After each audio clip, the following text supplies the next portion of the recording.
episode of Surviving the Survivor. We bring you the best guests in all of true crime. Don't forget to subscribe and smash that like button. Here's your host, Emmy Award-winning broadcaster, Joel Waldman.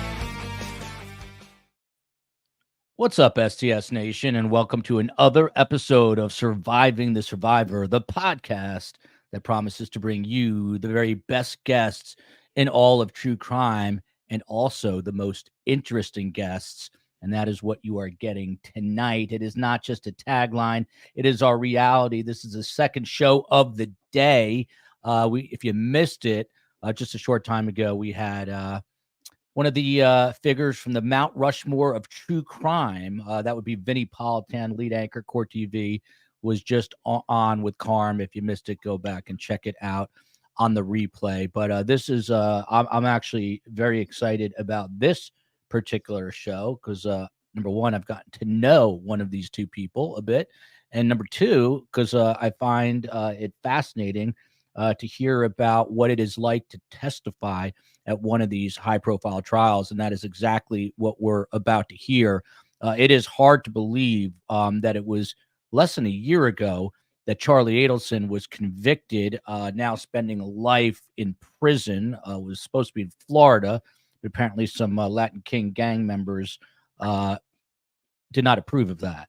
So he is in South Dakota, but heading back here for the trial. And the trial is set to kick off in less than a week with jury selection on Tuesday. So we are at the front door right now. And joining us for the very first time, and happy to have her, Yindra Velasquez, who is a childhood friend of Katie Magbaua, who also might finally let us know the exact pronunciation or the correct pronunciation on Magbaua. And she also testified in Katie's trials. And then, of course, this handsome devil, Ryan Fitzpatrick, a manly man, that beard thicker than ever. He is Charlie Adelson's former friend and business partner. And then things went south. He, too, testified at Charlie's trial. And as he just told me a second ago off air, is subpoenaed and is expected to testify at this trial. So there you go. Welcome to both of you.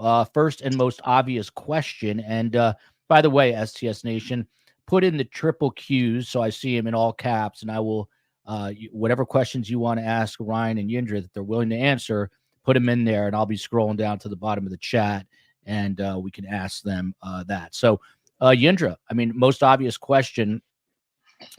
What's it like to testify in such a high-profile case like Dan Markel's?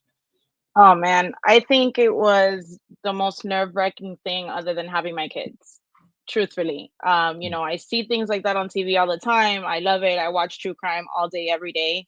But it's nothing like actually sitting there and knowing that, lots of people are watching you. It's so high profile. It's Court TV, it's YouTube, it's so many podcasters that picked up the case. So, actually being on there and like having people text you and be like, oh, I saw you testifying, and, they recognize you and things like that. It's a little, it's nerve wracking more than anything, but, thankfully I don't have to go back, at least for now. Yeah. And by the way, you were subpoenaed as well, but you were told that you don't have to appear. Is that right? Correct. I was subpoenaed earlier this year. But I sent an email to the DA's office because I didn't understand what substance I would bring to this trial. I never met Donna. I don't know her from a can of paint. Yeah. So what was the purpose? What would be the purpose to have me there? Yes, I was in the building that she lived in, but I never went to her apartment. So I never met her.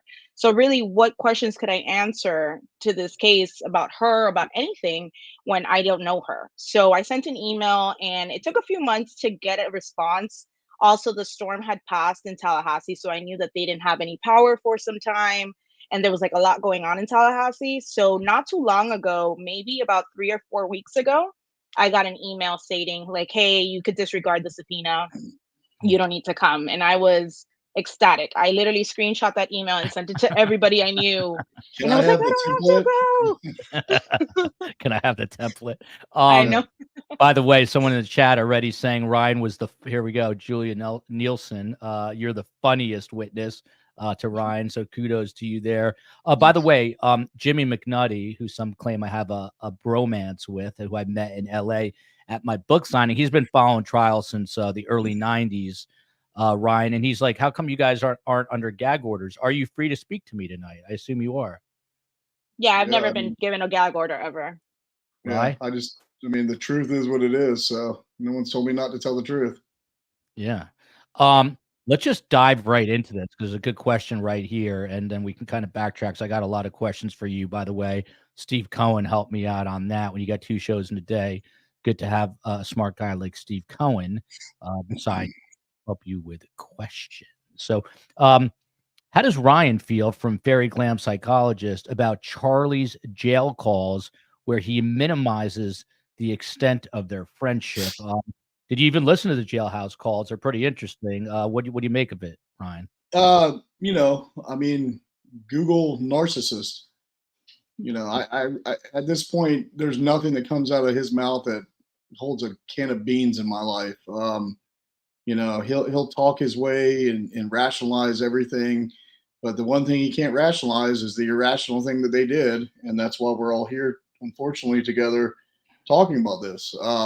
Yeah, I listened to it yesterday. I was getting a little pepped up for this podcast tonight, and I was just kind of sitting in my office doing some work and listening to him ramble, and it almost gave me immediate anxiety of almost listening to him back, you know, before he was incarcerated. But I mean, obviously nobody, anything he says doesn't hold any water to anything. I mean, he's in prison in South Dakota for life, plus 30. So I really don't care what he has to say, and he's where he belongs.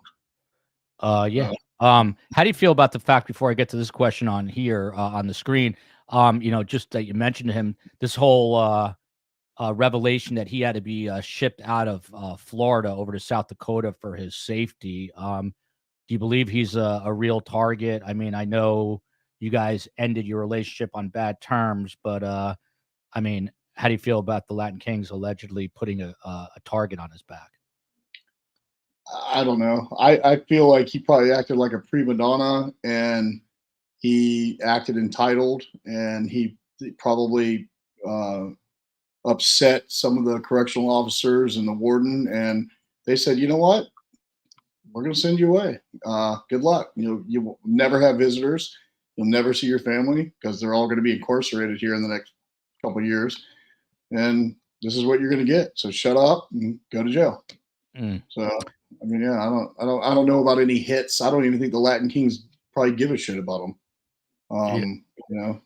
Yeah. Excuse my language. Yeah, no worries. You're a manly man. You can say that. I have to say use another word. Is that a gun tattooed on your forearm? Yes, it is, Joel. That's a real man right there. And on my fingers. Wow, look at that. You know what my mom would do to me if I did that? She would kill me. Those are brass knuckles, Joe. Wow, look at that. There you go. I said he was a manly man before I saw the tats. Now I don't know what to think. But from Melvon Monkers, Yindra, when's the last time you and Katie corresponded? Has it been since you've been locked up? No, well, we spoke right before Charlie's trial. Randomly spoke one day. We were on the phone. I was at the hair salon, and I spoke to her. You know, it wasn't very long. It was maybe like 10 minutes or so. We spoke about the kids, and I just hold on. asked her She's in prison at that point, right? So yeah. How did you accidentally? Because she was on a call with somebody else, and I got on the call. Oh, okay. Yeah. And take us through that call. I'm curious. What was her state of mind? How did she seem? Yeah, so the call came from a mutual friend. So I thought nothing of it. It was just the mutual friend calling. And, you know, he was like, hey, like, you know, Katie's on the phone. And I was like, what? And he's like, yeah, and I'm in the hair salon.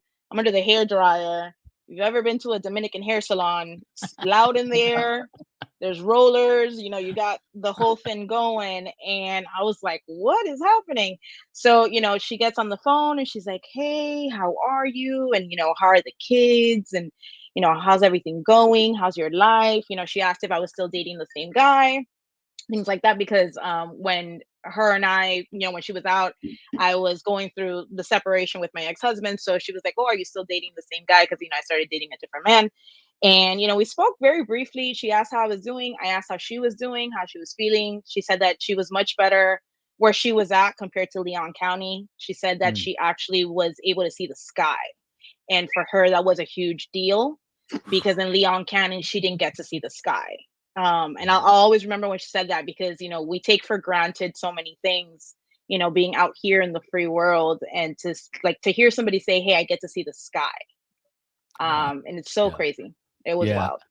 It's Yeah. it's that reminds you. I was once talking to Tommy Scoville with the lifeboat. He helps people with sobriety, and he was a former inmate, and he was saying he's amazed at the amount of people like you and I, probably me much more than you guys, who imprison themselves with either anxiety or worry or this or that, when people are actually incarcerated, and they have such a different appreciation for the freedoms and the things that, just hearing a bird chirp in your front lawn is important for them. So it's interesting to hear you say that. So let's just take a step back. I have so many questions, and I'm sure STS does, and we'll get through them. But just remind starting with Yindra, why were you called to testify? I mean, it was during Katie's trials, and were you filling in the blanks for the state? What was the purpose in your mind for why you were called?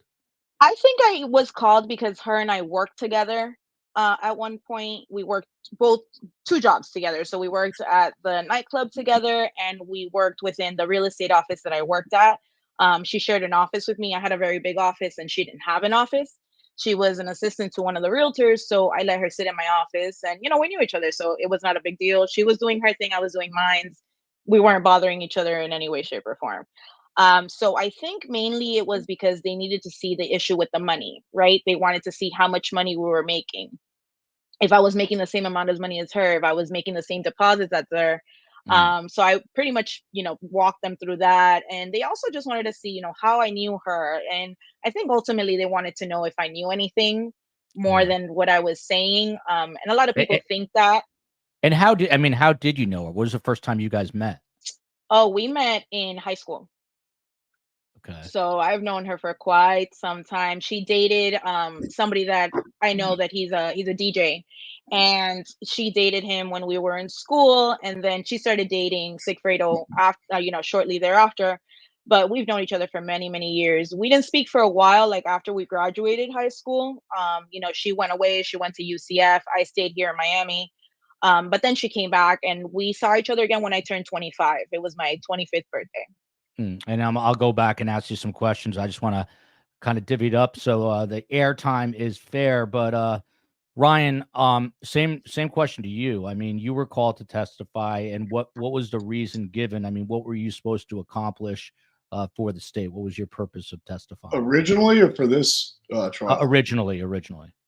My relationship with Charlie, I was all over the iCloud information.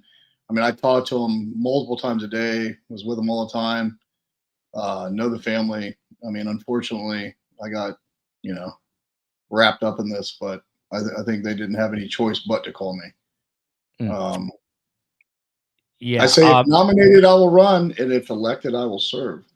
So I knew that, I wasn't going to perjure myself in order to protect someone that did such a heinous act. So not that I'm looking for glory for myself, but it's just horrible. It's hard to even believe that this is real.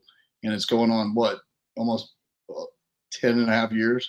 Yeah. So, I mean, July was 10 years. Ryan, did you ever think Charlie would do or be capable of something like this? Did you see that in him? well, you say something like this, colossally screwing something up and getting busted for murder. Yeah, absolutely. I could see that. To actually go through with something and move forward is a totally different story. I don't think like that. So no, I can't wrap my brain around such an obtuse way of thinking. But as the way it played out, yeah, I could totally see this as something that screwed up family would do. Yeah. Now you guys, I mean, where did you first meet? You guys liked each other. You seemed to get along, right? Yeah, Charlie was a barrel of laughs. He was rich, he was single, and we had a lot of fun. We were all making money, we are all young and traveling and doing fun stuff. I mean, yeah, he was still Charlie. We all made fun of him and everything, but once things started getting hectic when in like 2016, when people started getting arrested, and like I've testified and like I've said on this podcast and others, that it got out of control. Like, I mean, it was just to the point where, you almost knew they did it, but it was never talked about. And I've seen people make comments like, oh, well, Ryan's a piece of trash or whatever because he kept hanging out with them. Well, I didn't sit around and Google the case, or I hate to say the words Dan Markel's murder. It's a horrible thing, but it is a horrible thing. And I didn't sit around and think about that. And I never wanted to talk about it with Charlie, because if you got Charlie started, it was like putting a Everlast battery in a Teddy Ruxpin doll. I mean, he wouldn't shut up. And then it was repetitive and redundant. And, if you gave him the opportunity, he would never stop. And so, I mean, I had my life and I had things going on, and we had dealings that to me were, and I hate to be selfish, more important than that I didn't really know anything about, because it wasn't really, headline news or 2020 or things like that, or talked about a lot. So I just continued with my life and just kind of tried to ignore, any of his claims of innocence or anything like that. But I mean, yeah, I mean, we were friends.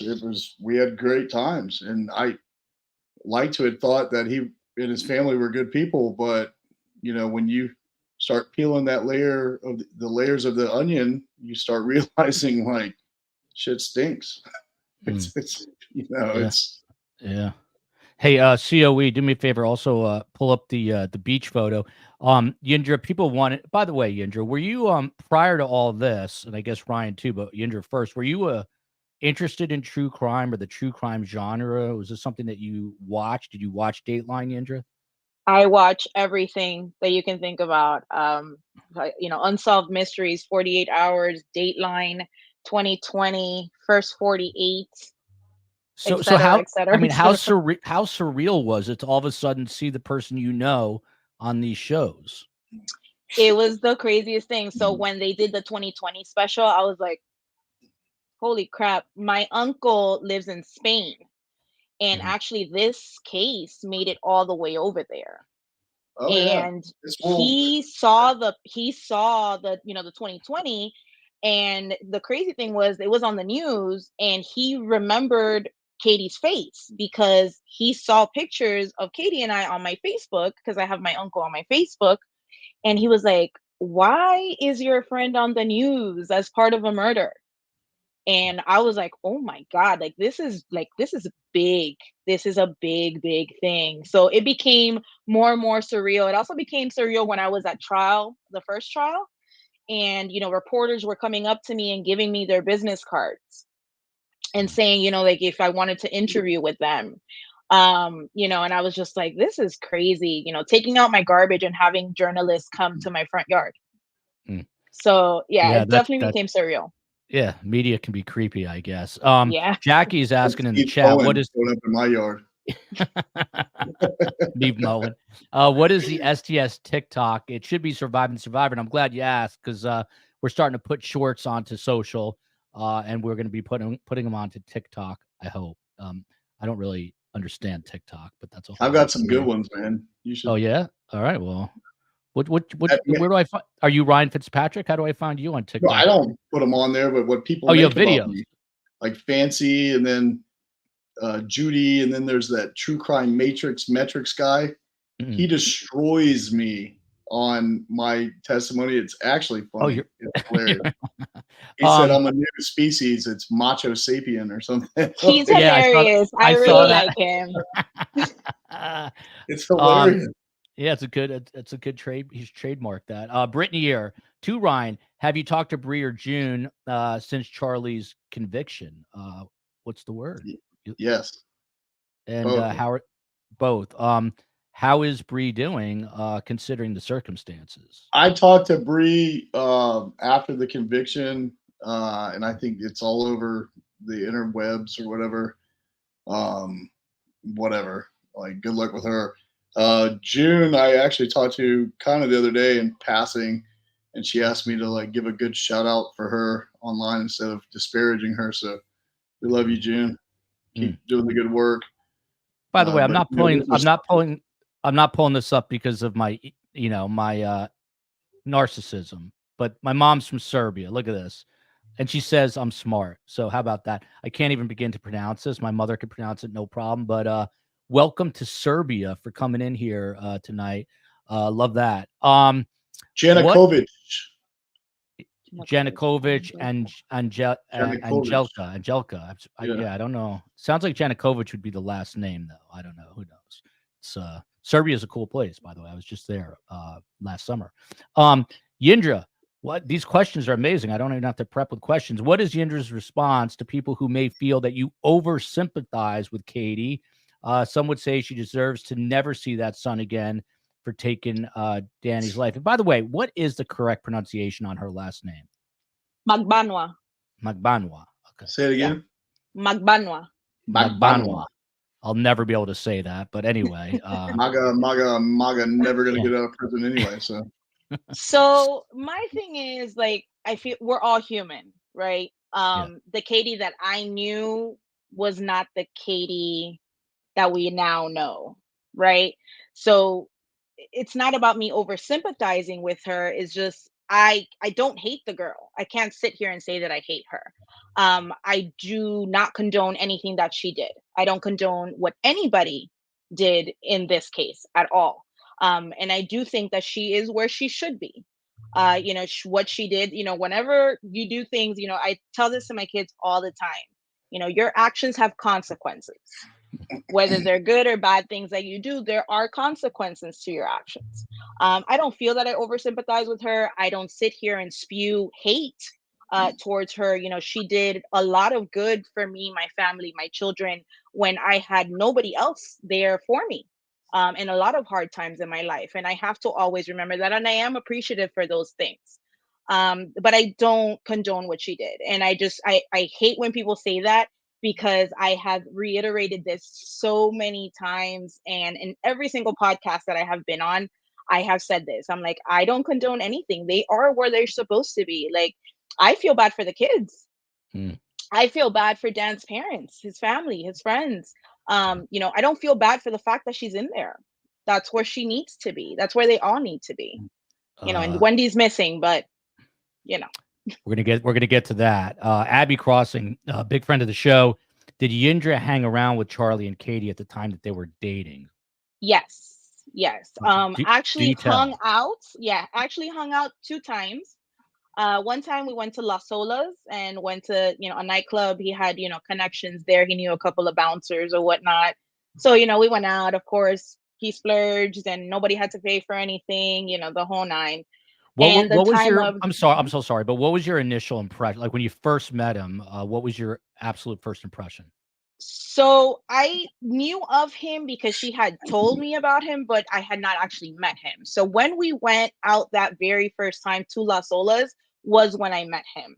I just felt that he was just like flaunting the fact that he had all this money.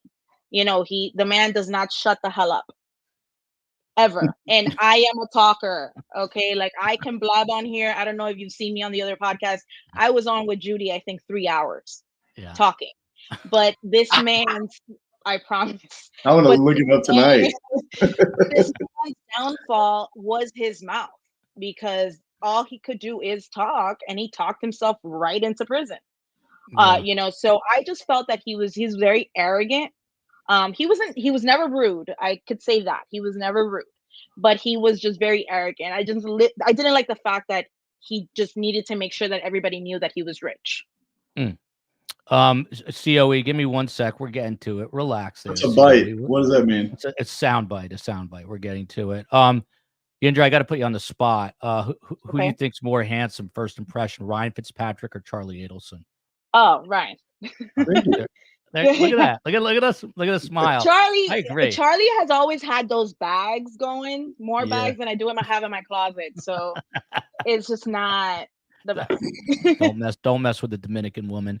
I'm not Dominican. Oh, you're not? I thought you said you were Dominican. No, I'm Cuban. Oh, you're Cuban. Oh, yes. That's even more dangerous, Joel. It could be more dangerous. Oh, I thought you said off air that you were Dominican. I don't know why. No. A lot of people think I am. I have the Dominican look, but no, I'm Cuban. I was actually born in Cuba. Well, we love both. By the way, and I've said this a million times, Donna should have hired a rowboat down to Cuba. She might not be in prison right now. I would have been paddling as fast as you possibly could once Charlie got convicted. The question that was up, and then we're going to get to some sound, show you guys testifying. But Katie had a chance to take a plea deal, basically a get out of free card from prison. To me, that's one of the most mind-boggling things of this entire case. Malpractice on the attorneys. Yeah, she's got defective counsel. She could have had that. Yeah. What was behind that? Here's the question, actually. Why do you think Katie refused that sweetheart plea deal? In the beginning, I really thought that Charlie maybe had her, told her, if you say anything, your kids, your mom, and everybody that was out, right? And regardless of everything, her and her mother were like this, literally like this. They lived together for a very long time. Her mom was awesome. And I think she initially was scared. I also think that the first trial was a death penalty case. And regardless of everything in the toxic relationship that she had with Sigfredo, it was a death penalty case. And as much as she may have hated him at the moment, still the father of her children. And I feel that she thought if she did testify, she would throw him under the bus and ultimately he would get the death penalty and she would never be able to live with herself, knowing that he got the death penalty because she testified. That's my thoughts on it. Yeah, that's kind of wild. I mean, in a very odd way, that's sort of selfless because I would have done anything to get out of prison in a crazy way. I would do anything to be out with my children. Yeah. How many kids do you have, Yindra? I have two. Two. Very nice. Ryan, you were going to chime in there? Excuse me. I, in my little brain and opinion, think that somehow they were communicating, obviously, when Charlie was still not incarcerated. And I feel like the maestro manipulated her to thinking that everything was going to be okay and they were all going to get away with it. Because that's, no offense to Katie and you in your friendship or anything, that's the dumbest thing I've ever heard in my life, that you got offered immunity and now guess what you're doing? Life plus 30 plus 30 for this idiot. Could not be me. Yeah, that's absolutely crazy. By the way, this might be our longest show ever if Fitzpatrick sticks around because I have a lot of questions and I'm fine. This might go a little bit longer than expected. So without further ado, it happens to be far more sound bites, I think, of Yindra than Ryan. But let's start with a sound bite. Ryan, you're going to watch yourself here. This is Ryan testifying at Charlie's trial. Ever make a statement to you about murder? Charlie, as you've heard in testimony and depots, he made a lot of tasteless jokes, and he said something along the lines of, you can get away with anything, you can get away with murder, you keep your mouth shut. When was that statement made? Jeez, years ago. Before or after this murder? It would be after. Was his behavior after, are you familiar with the arrest that occurred in May of 2016, I should have clarified. Katie's arrest? Yes. Yes, ma'am. And did his behavior change at that point? Yes, ma'am. And did he seem relieved and less stressed out after she got arrested? No, ma'am, he did not. What was his demeanor after her arrest? Nervousness, agitation, stress. So he seemed to get more stressed out after she was Yes, ma'am. I mean, Ryan, you handle yourself so well. You said a couple of funny things, but obviously deferential. Just watching that right now, what goes through your mind?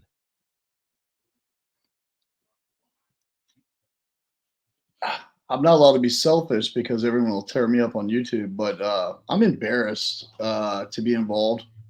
I'm ashamed. I felt sometimes I think like if there was something more I could have done, but it was already done.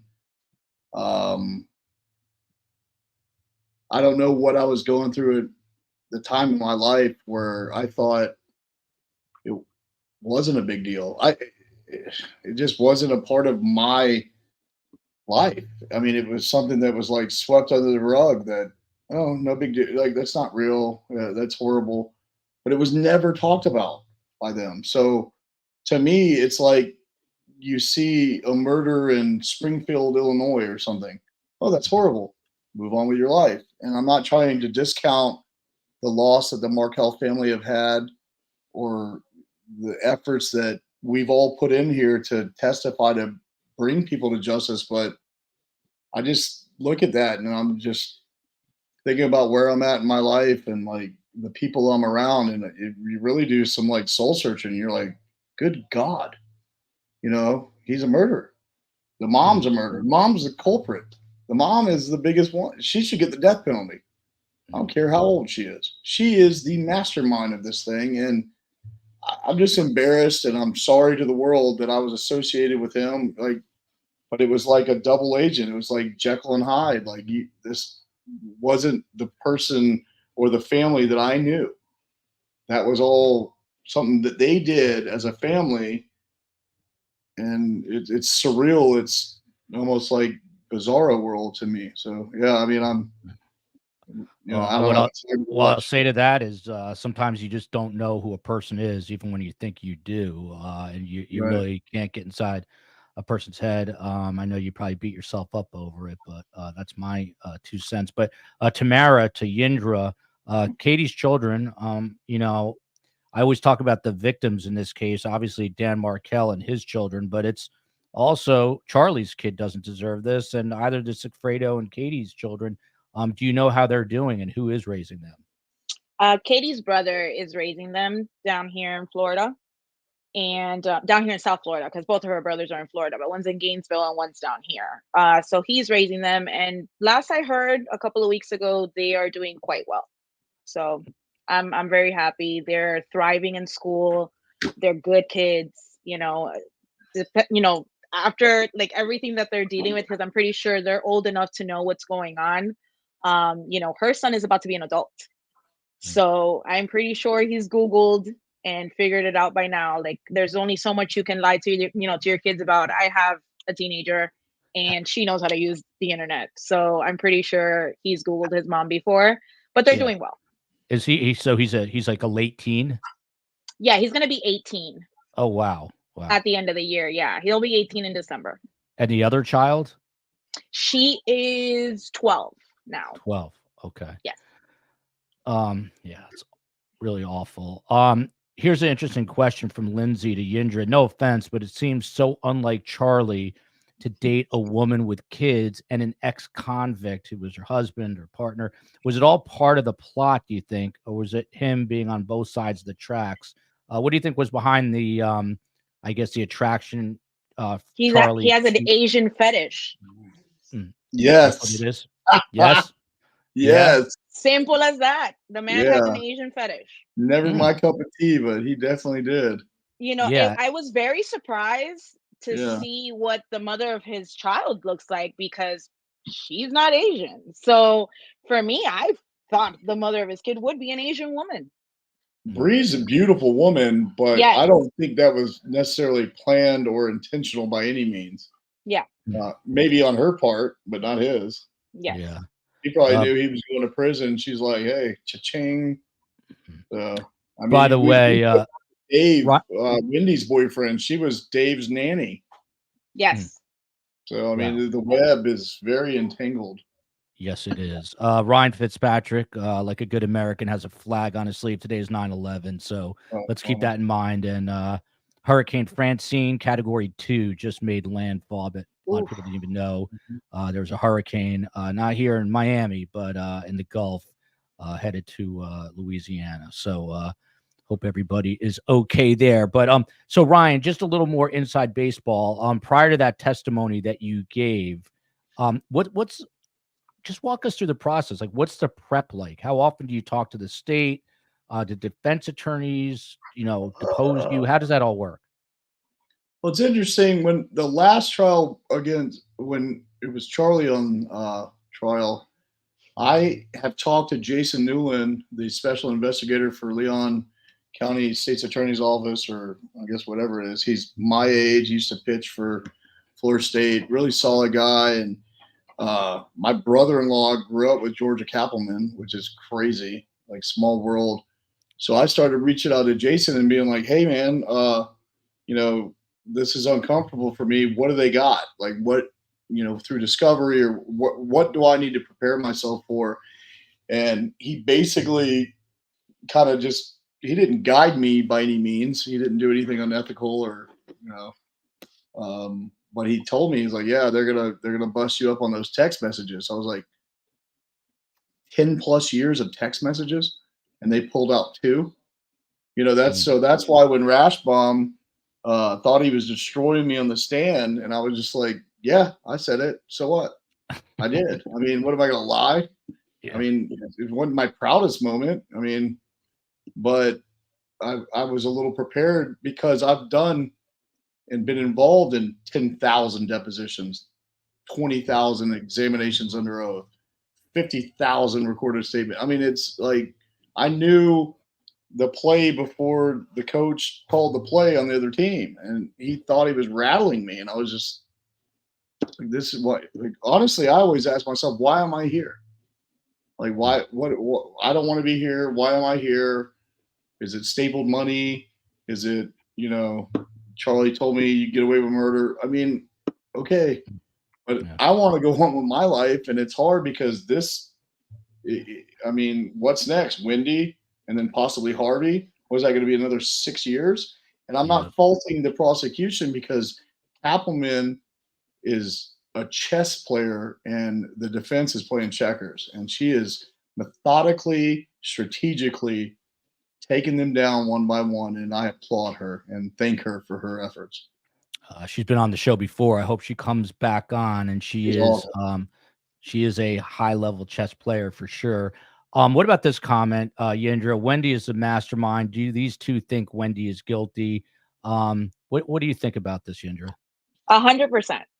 I pretty much think that she maybe made a comment at some point, she was mad at Dan and she wanted to come back home and whatever, and she just like spun the wheel. And mommy dearest said to her brother, like, hey, take care of it, because she didn't want the baby to get into any trouble, so she had Charlie take care of it, and that was it. But Donna. You think it was the other way around? I think it was Donna. Oh, really? Okay. And I thought it was Wendy. I thought it was Wendy just spewing things to Donna, and Donna said something to Charlie. Those are my thoughts. She might have been planting the seed, but I'm going to tell you right now, we're going to see this, next week or 2 weeks or whatever, 2 weeks. The macho sapien. There he is. True crime metrics. True crime metrics. Love you, buddy. Love you, buddy. Keep going. You're hilarious. But anyway, back to business. No. This is such a disgusting and gruesome web, because Wendy thinks she's the smartest one in the room, and maybe she is, but she's going to prison. And her complaining to her mother and lighting the fire, or putting the tinder in for the fire, the kindling for the fire, sparked Donna, who had nothing to do in her life but to sit around like a complaining Yinta in South Florida with more money than she knew what to do with. So this was her focus, like hyper focus. My husband works. My son's workaholic rich. I've got nothing. My kids are, gone. They've been great. My one son doesn't talk to me, so I'm going to handle this. And if you look at the emails, you look at her behavior, you look at everything she did. I mean, that's why I said she might get the death penalty. If that's on the table, I don't even know. It's not. But it's not. Yeah, it's not on the table. But die in prison because they're going to convict her, just like they have everybody methodically that they have. And I'm with you, Yindra. I kind of think that Wendy, just because I might be a bit of a mama's boy, and Wendy's a mama's girl, I guess. But I think she definitely, at the very least, influenced Donna heavily by all her 100%. complaining and whining. But we'll see. Let me we're going to get to Yindra on the beach. A lot of people are asking about that. But first, let's watch a little bit of Yindra testifying. Here we go. When did you first, if you recall, remember hearing Charlie Adelson being mentioned? When Katie was working at Sophie Dental, she told me about him. And roughly, what was the month and year of that? I don't recall. She asked me, and I don't recall. What year was it? 2013? 2014? I want to say it was 13. Yes. 13. Good. And you indicated that you heard Charlie Adelson's name from Ms. Magbaua, correct? That's correct. And you heard it in a reference to, I met a guy? Correct. A cute guy? Yes. A rich guy? She didn't say rich. She just said he was a cute guy, nice guy, that, was giving her attention. At any point,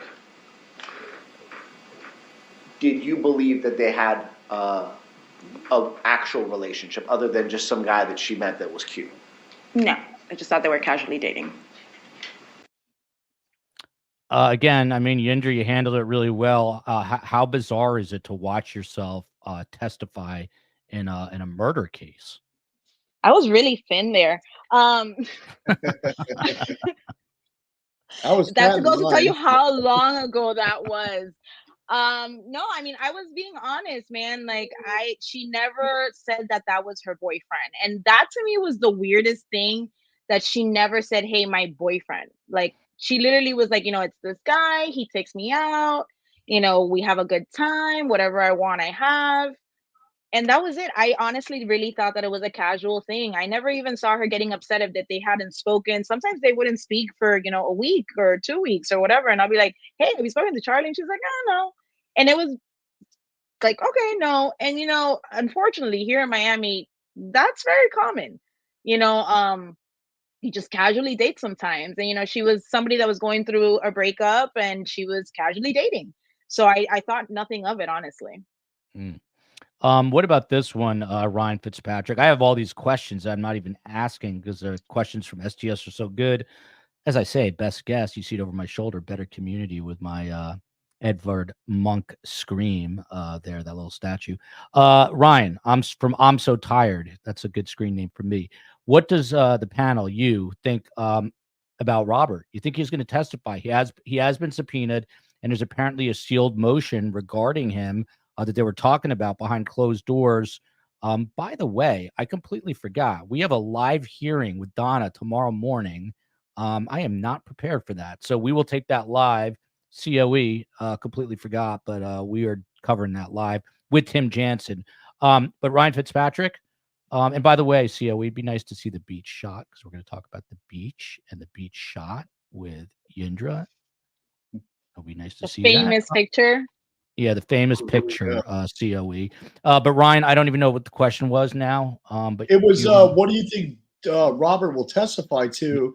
And it's very interesting, and I'm on pins and needles just waiting too, because it was a motion that Rashbaum tried to file that got denied about not allowing Robert to testify because Donna was so adamant on not allowing him to be involved. So it's a house of cards, man. I think he knows something. Absolutely, he does. That's why he was. That's why he left, right? That's why he separated himself from the family from the very onset, right? I would think so. Well, he was estranged from the family because they didn't want him marrying an Indian woman. And Joel, the SOT has the image. That's why I keep saying pull it up. Which one? I didn't see the beach pic. Hold on one sec here. Yes. Oh, let's listen to this. I think it's on here. Circumstances surrounding your meeting at Wendy Adelson? We just met up at the pool and at the beach downstairs from her parents' place. That's down in Miami? Yes, correct, in South Beach. And who all was there that day? Charlie, Katie, myself, and sister. I'm going to show you a photograph. It's an evidence of State's Exhibit 36. See my face? I'm like, oh boy. You look a lot happier than I did. Yes. Who is the individual on the far left? Katie. Captain Magbaua? Yes. And who is the individual in the middle? Wendy. And then who is that on the far right? Me. All right, so this is, I'll leave this up for a little bit. This is the infamous photo. Katie, Wendy, Yindra. Yindra, tell us about this day. How did the three of you end up at the beach? So Charlie called Katie. We were actually at brunch because it was Father's Day weekend. So at that time, I only had one child, my eldest, and she was with her dad. And I knew that I was gonna have to leave a little early because he had to go into work. And he works in the hospital, so I knew that he was gonna go into his shift later that day. So he wanted to spend some of the day with her, early, whatever. So I go to brunch with Katie, and we're sitting at brunch. Charlie calls and he says, "Hey, do you want to come to the pool?" And she's like, she asked me, she's like, "Hey, do you want to go to the pool?" And I said, "Hey, yeah, sure. And why not?" But I didn't have a bathing suit or anything. And we were already more south from my house, but we were closer to her house. So we went to her house, picked up a bathing suit and went ahead and headed down to the beach. Mm. And we And got there. Uh-huh. oh, I'm sorry. What now? Was this your first time meeting Wendy? I'm sorry. Yes. Oh, First was and only time that I met her. okay. So what was your first of all, ahead of meeting her, what did Katie tell you about her? She didn't tell me much. She said, when she told me about Charlie and that Charlie had, a sister, she never even mentioned Charlie's brother because I don't even know if Charlie ever mentioned his brother to her. Mhm. So I didn't even have any idea that he was in the picture until after the fact that I started reading things into the case and I found out that this brother existed. But she's like, "Oh, he has a sister. She works at FSU." That's all she said to me. She didn't even tell me that she was an attorney or anything. She said, "Oh, she works at FSU." And that was it. And she was like, "Oh, I think his sister's there as well. So, you'll meet her." And I was like, "Okay, cool. No problem." So we get there, we go to the pool, we're hanging out. I meet her. She was not in the pool. She was sitting at the border of the pool. And I asked her, "Hey, so what do you do for a living?" She asked me what I did for a living. She told me she was an attorney. Mhm. She made sure that she told me that she wrote a book and that her book was going to be used at the, the law school that year. Wow. That she was so proud about that. And she said that, she focused mainly on human trafficking, which I was like, "Oh, that's awesome. Being a woman and living in South Florida, if you guys don't know, like there's a big human trafficking problem down here." So, I was like, "Oh, that's pretty cool that, your work and, you're focusing on human trafficking and stuff." But that was pretty much it. She talked more about her than anything else. Hmm. Sounds like it runs in the family. So that was your first impression. I mean, what was how would you describe her personality? Was she genuine? I mean, She was charming, honestly, and at that time, I mean, now she's aged like milk, but you know, mm, at that time, Age she like was milk. What does that mean? aged like not milk. well, If you sour. leave milk just in the fridge for some time, it starts to Uh, rot. Yeah, uh, aging like milk. No, Um, but at that time, she was very pretty, she was nice. I just felt like she was a lot like her brother, right? They talk a lot about themselves more than anything else. did you So, ever, after she told you about the book called "This Is Our Story," did you ever read it by yes. any chance? Have you No, read it? Okay, you no. never read it. Okay, that's just the most ridiculous shit I've ever heard in my life. That she wrote a book planning the flipping murder, yeah. and you can That's hear Charlie crying about it on the jail calls. yeah. Oh, she wrote a book. It's like, And I'll tell you what, that's going to come back to really haunt her if she is indicted. And good. the consensus is right now that is going to happen. Um, Ryan Fitzpatrick. I mean, one of the things that I cannot get over is that Donna Adelson. I mean, I can get over the fact for sure that she tried to flee. So her and Harvey get this idea to take off to Vietnam via Dubai. What about the fact that they buy a one-way ticket? I mean, they had all the means in the world, and if they Worst bought a round criminals trip on earth. ticket, yeah, no, I was going to say if they bought a round trip ticket, then they could say, "Hey, we were going to Charlie's villa, we were going on vacation, we were." But this one way is just such a sign of consciousness of guilt, don't you think?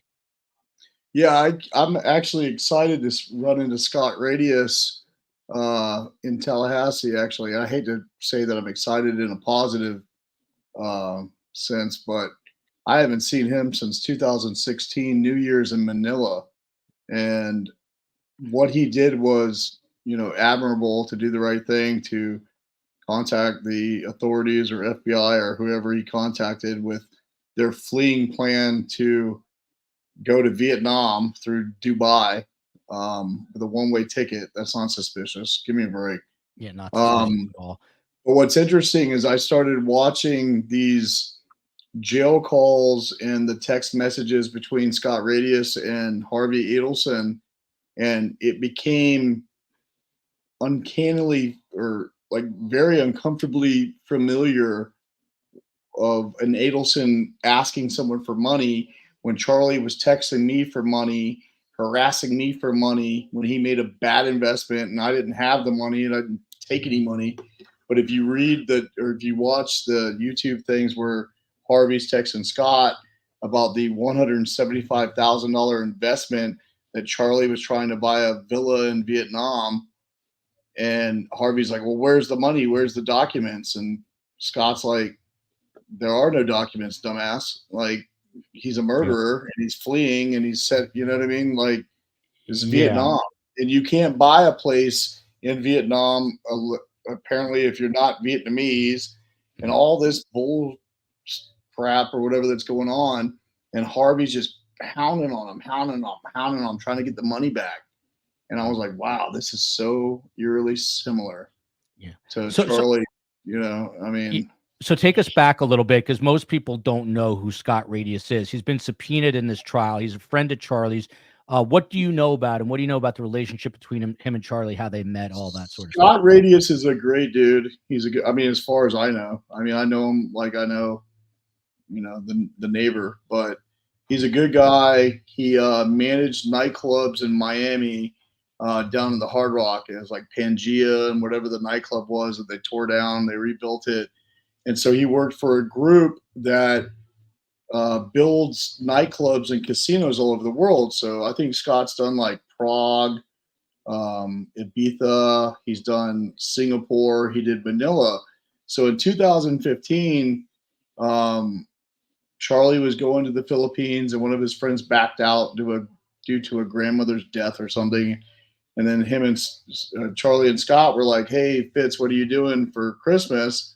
And I was like, I got no kids, no girlfriend, whatever. I was like, whatever. So I bought a ticket and flew to Manila December 16th, 2015, and was there for like a month. And Scott was over there running a nightclub. We had Miss Universe on New Year's Eve at our table from the Philippines because she won Miss Universe that year. It was awesome. Like, we had a great time, and Scott took us in with open arms and was a good dude. Well, Charlie continued that relationship, probably, obviously, self-absorbed to think, this could be my way out, whatever, because he's in non-extradition countries. Whatever. I'm speculating, obviously. Yeah. No, but I get what you're saying. Like, he's calculating, and he probably said, this is a good guy to know. Because he uses everyone. Everyone that's in his life is for a reason. What can I get off this person? How can I manipulate this person? How can I manipulate this situation for my life? And so it's interesting because I actually tried to reach out to Scott once I knew he was involved, because Scott's a good dude. He's the one that called the authorities and told them about Donna and Harvey trying to fly to Vietnam. But I don't know if you've read it, Joel or Yindra, but the text messages back and forth from Harvey to Scott, it's pathetic. It's like, let me ask you something, Ryan. How long have you known Scott? Because I think I know who Scott is. Scott Radius, he ran the club. I've known him for, did he run a club in Fort Lauderdale next to YOLO? I used to run Did YOLO. he date a girl named Eve? Because I think that's the same man that got us into the club that night that I met Charlie, and he was at the door. And I think it's the same dude. This was, I want to say it was like 2013. Oh, then yeah, because that's when Pangea and the nightclubs at Hard Rock that got torn down were open. And that's how I met him through mutual acquaintances or whatever, but like, I didn't really like spend time with him until we went to the Philippines. and not on my He age. moved out there to like open clubs and Well, stuff. He no, was dating a girl over he worked here, for I the think. group that opened up nightclubs and casinos all over the world. So, like I said, he did Prague, Ibiza. He did Yeah. Singapore. Did I know exactly who that is. That is honestly really nice guy as far as I know. But I'll tell you obviously, what I'm getting out of this is that COE, what's up, man? We never go out. How come they're all going to clubs? Is it because I have 3 kids and I'm Joel, this not was young like anymore? 12 years ago, man. Hey, it's never too late. It's never too late. There was a question from Ned Smith for Yindra. The day that you were on the beach, Wendy has claimed that she's a very minimal. She doesn't drink a lot. Have you heard or seen anything to the contrary? I mean, I believe she only had 2 sangrias that day because that's what we were drinking. We were having sangrias and chicken sandwiches. I remember. And she only had 2. She didn't drink it after that. I also left, so I don't know if she had anything else after I left, but I left them there and I went home. Yeah. So back to Scott Radius, because this guy could be a big deal in this trial. He's going to be huge, Joel. Yeah. Tell me why. Tell me why. Right, I'm going to tell you right now because he's the one that ratted them out and did the right thing and called the authorities. And he's the one that, you know what? I didn't steal $500,000 from Charlie, as he says in his testimony, but I'll tell you what Scott did. He stole $175,000 for a Vietnamese villa, and I'm envious. I should have stole that $500,000. I don't care what the YouTube world thinks. I don't have $500,000. I don't have $2 million he sued me for. That shit ain't real. It got dismissed. But Scott got that $175,000 villa, and kudos to him because, excuse my language, funk that dude. He's a murderer, and he threw his money around trying to manipulate people. And I think Scott took it and got a villa in Vietnam because his wife is Vietnamese, and you can't buy property unless you're Vietnamese. So it had to go through his wife. And I read every text message that Harvey sent to him, like just hounding him for money and documents that don't exist because Charlie didn't want anything on paper because you're guilty. You're a murderer. Yeah. And it's just, to me, I don't want to say hilarious. That's insensitive, but got your ass, Charlie, loser. And I don't want to get back because there's more Scott Radius stuff that I'm interested. I mean, I just can't get by the fact with the Adelsons that, look, Harvey's life is essentially over. Not only is he elderly, but his wife's going away, more than likely. His son is gone. Wendy could be next. And he's sitting here arguing over this $150,000. I mean, Ryan, is he doing that because you think he's desperate financially now with all the the legal fees, or is that Joe? You're baiting me. You're baiting me into an anti-Semitic comment. I'm not going to do it. That's good. All right, we'll hold it there. We're going to hold it there then. I love it. I'll be the judge. It's money. It's money. It's $175,000. I mean, some people, it is. I mean, it's nothing to scoff at. He's trying to get it back. I was just, if I'm Harvey, I'm probably worried about like what can I do to protect myself or my daughter, not worry about the $175,000 unless he's like destitute. If I was Harvey, I'd be on a boat to Cuba or something. Yeah. By the way, I don't know what. I think this might have been a Yindra, but I'm not sure, or Ryan, that Charlie had something like 40 plus LLCs set up. Is that you, Yindra? Yeah, what he does. What do you know about that? That's surprising, but not really. So, I work in title. By the way, because I work in title insurance, and I was going to do some closings for him, but something told me not to do any business with him, and I thank God that I did not do any business. God told you not to do it. Yeah. I don't know. And so one day went like right before the FBI came to my office, I started to think, because I am an overthinker day in and day out. And I started to think, and I'm like, how is it that they have not been able to connect this man to the money? Where is the money coming from? So I started to think, and I'm like, I wonder if he has any companies registered under his name as an officer for these companies. And maybe he's pulling this money out of the LLCs, pulling it out as funds for construction, for whatever else. I know exactly where it came from. So I'm thinking, okay, maybe that's where he's pulling the money out from. So when I look him up to see as the officer name, when you look up on Sunbiz, it's like a list of companies that he is the registered agent for. So I Oh, was look like, up oh my my old God. company with him, Yindra. It's like Mhm. 19 different changes, and then ultimately Harvey's the owner, Yes. which I didn't vote on. I didn't approve. Yes. So And then when Charlie got arrested, I did see that a lot of them were changed out to now Harvey being, mm, the registered agent. wow, Who that's do you interesting. think? I mean, Who do you think gave Katie the car, the Lexus? Harvey. Who do you think owned the business? Harvey. Who do you think Yes. everybody's all the bullshit? Charlie had 40 plus C-class rated apartment condos, if you will. C-class is like not ghetto, but still one bedrooms for like 1,200, 1,300 bucks. So he had 40, 45 of them that were paid off, no mortgage, and he was collecting cash because those type of tenants pay cash. And then he also had the laundromats. So he had 55-gallon drums full of quarters in the house that we used to laugh about and be like, you got to get a forklift to pick this shit up. Like wow, Jeez. $10,000 for the quarters from the laundromats. Wow. And that's he would just collect cash, cash, cash, which then went into the safe and then became stapled and then paid hitmen to murder his ex-brother-in-law. I mean, this is like more than just a story. This is a pathology when it comes to their money. I mean, keeping these quarters in a barrel is insane. I happen to know somebody that's in a washer and dryer business and does collect quarters, and quarters become You think very they're valuable laundering money? when you're collecting them in barrels. They happen to be Yeah. very wealthy. It's from that. But it seems like almost a sickness. What I mean, everyone's asking about what's the deal with the stapling of the money, Ryan? I mean, did you ever? I mean, you saw that beforehand? mean, Did you ever ask him like, dude, what are you doing?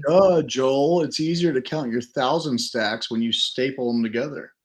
There you go. That was absurd. No, it's the stupidest thing I've ever heard of, and that's the coffin or the nail in the coffin for these idiots. He stapled his flipping money and then paid a hitman with it. And I've never met Luis Rivera. Hey, don't know him from Adam. He testified and said that he got paid with stapled effing money. Give me a break. I just don't get it. It's just like you go through this elaborate plan and then just the dumbest things that trip you up. I mean, and that's obviously one of them. I'll be the judge here. Oh, I've planned picnics with my dog that were more elaborate than this fucking ploy. Excuse my language. This is ridiculous. I'll be the judge. Yindra, who paid for everything at the beach? In the photo, the credit card is, this is interesting, is sitting right by Katie Magbaua. I'm just going to say it that way. How do you pronounce it correctly? Magbaua. Magbaua. Yeah. Wondering, Stop yelling at us, Yindra. Wondering if Katie had an Adelson company credit card since she asked Charlie if she could use the credit card. No, she didn't have a company credit card, not that I ever saw. She was going to pay for the stuff that we were consuming on the beach, but he told her not to worry about it, and he ended up paying for it. Charlie ended up paying for it. And what do you think's behind this, like, money trail? The question is, were Donna and Harvey making payments on not Charlene's, but Charlie's behalf? Is that what those payments for listed? Because you see that in Donna's kind of crazy OCD calendar. What do you think was behind the whole payment, the flow of the payments? I mean, obviously they were giving her hush money. They're keeping her happy. And the thing with that, I remember the employees testifying and saying, she never paid us, in sequence. So that's what was weird, because it's like she pre-did these checks. So it's like she knew, like, hey, Thursday's coming around, Katie needs to have a check. Next Thursday's coming around. So she did all those checks back to back to back, and she had them ready because they were in sequence. So wild. Ryan, this one's for you. Ryan's in his office, by the way, and those are not, I don't know if those are golf clubs behind him. I thought they were hockey sticks. But Ryan, do you know who Jeff Lacasse was referring to when he said Charlie had an ex-special forces friend that he suspected may have committed the murder. It's not you, obviously, but do you have any, No. anything about? No comment. Ooh, no comment. If I was a real journalist, I would ask follow-up questions, but I'm going to respect No you there. comment. How about I know exactly who it is, but I refuse to involve that person at all in this bullshit. No comment. Okay, there you go. How about Sarah Youssef? Have you guys heard the name? Yeah, Yes. I believe that was her friend from law school, or Yeah, it's Right, Wendy's yeah. friend from law school. Apparently, she was in Wendy's wedding party, and Carrie, love you. Carrie, love you. it's my office manager. She's amazing. Oh, Carrie, we love you. I had to give her a shout out. Yeah, well, you should have just said it. So Sarah Youssef, I mean, Yindra, let's start with you. What do you know about Sarah Youssef? She could also potentially be a critical witness here in this case. She apparently reached out and is speaking to the state's attorney's office, presumably. Yeah, I looked something her up related to Wendy. Yeah. briefly. I looked her up briefly because I saw that she was on the witness list, and I was like, "Oh, this is new. Like, who is this person? I've never seen this name." Apparently, she went to UM with Wendy and also worked at the state attorney's office at the same time that Wendy worked at the state attorney's office, or at no, it wasn't the prosecutor's office. Not sure. Not the state attorney. It's not the state attorney's office. A public defender's office. I'm sorry. She worked at the public defender's office when Wendy worked there as well. So that's all I know about her. I did see that apparently there's some like emails that are going to be brought up. What the context of those emails are, but I'm excited to see. I know this one. Florida. Does Ryan know about Energy Shots LLC that Charlie formed? It was a member Sunbiz of a company Charlie created 3 weeks after Sigfredo Garcia's arrest, called U.S. Legal Funding LLC. I mean, anytime you get all these LLCs, what's going on here? My company was U.S. Legal Funding, DBA USA Legal Funding, and Energy Shots LLC. Yeah, that's doing business as, by the way, but go ahead. Yeah, DBA. So Charlie had the Energy Shots LLC nonsense. I don't know if I can continue without legal counsel if I comment on this. I'm sorry. Well, then don't continue then. Yeah, I can't. No. All right, just it hold on. It was one of the shell companies that Charlie had that funded money to a company that I ran legitimately, that I didn't steal money from, paid myself less than minimum wage, and got sued for racketeering, embezzlement, fraud, conversion. I don't even know what conversion is. And I've testified to this. You can look at my bank statements. There's no millions of dollars that I have in my bank account. I work 16-hour days. I'm not rich, but I can't continue on that. Ryan, let me ask you a question. I mean, Charlie's been in prison now almost a year. You think there's been a moment where he either feels bad for Dan Markel or anyone else, or is he just in there thinking that he can't believe he got caught? He's in there thinking about he's the victim, how he's going to appeal to get out. He's a narcissist. He's a classic textbook narcissist. Their first reaction is to deflect, defend, and then attack. So, no, and I hope he's miserable, because he definitely made me miserable when he was alive. And listen to his bullshit and trying to feel sorry for him. He's still alive when he was free. I mean, I'm sorry. Well, he's dead to me. So, you know what I mean? I'm just, I think he sits around and thinks about how he's right and how he's been miswronged, or how he's been persecuted, or how he didn't get a fair trial in Tallahassee with the redneck idiot jurors. And, well, dude, don't commit crimes in redneck counties. I mean, by the way, Tallahassee's not a redneck county. Ryan Fitzpatrick, we love. We did a show on this. Tallahassee is the most educated city in Florida. Highest. I don't believe that. You don't. I'll show you. Gainesville. I went to University of Florida, which is the Harvard of the South. Tallahassee's the capital, though, so you got lawyers, lobbyists, and others there. So we'll show you. We'll show you the receipts. COE's got the receipts. Do you know, is Scott still overseas? Does he have to pay? This is interesting. Does he have to pay his own way to get back? I'm sure he doesn't have to pay to. No, fly back. How does that work? the state's attorney's office or whoever subpoenaed him will cover the costs, just like they did with my beautiful loft hotel in Katie's trial and my per diem meal that I had next to a House of Representative member that was up there when they were in session when Katie's trial was going on. I went to Don Shula's steakhouse up there. I'm going to have to come meet you the day. You have no idea what day you're testifying yet, I assume. How much notice do they give you? 24 hours. It's horrible. So that's why I look like I'm wrecked on the stand every time. Everyone's like, oh, he's hammered. I'm like, no, dude. I didn't sleep the night before because I was stressed out. I left my home at 3, went to Fort Lauderdale, flew to Atlanta, had a layover, flew to Tallahassee. Then I sat in a 60-degree courtroom hall for 8 hours, waiting till it was my turn to just testify against my former best friend. Yeah, I was not looking my best.